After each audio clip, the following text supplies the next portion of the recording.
See, church, I have personally seen many churches misinterpret and abuse this verse, as well as Paul's teaching to the wives in Ephesians 5.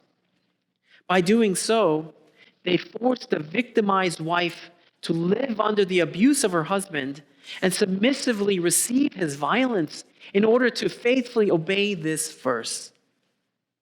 But that is a gross misunderstanding of this verse.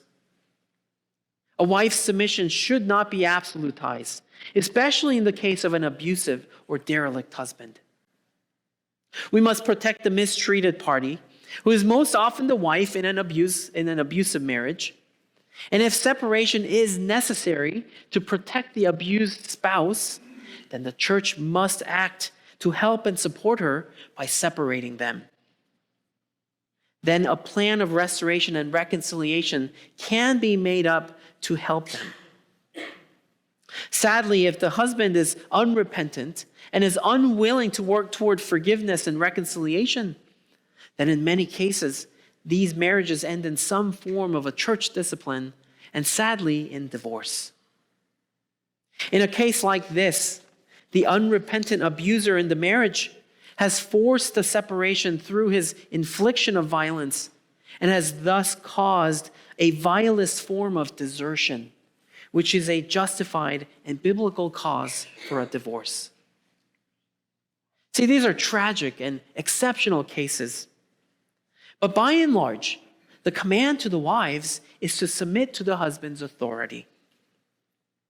When an unbelieving husband sees his wife's pure and reverent behavior, see, deep down inside, he knows the beauty of it.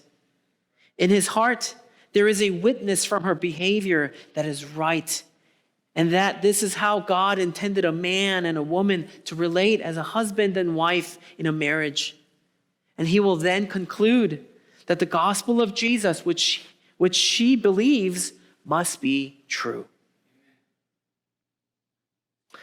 I gave you a quote from Augustine in your bulletin. And it depicts this beautiful truth through his mother's service to his pagan father.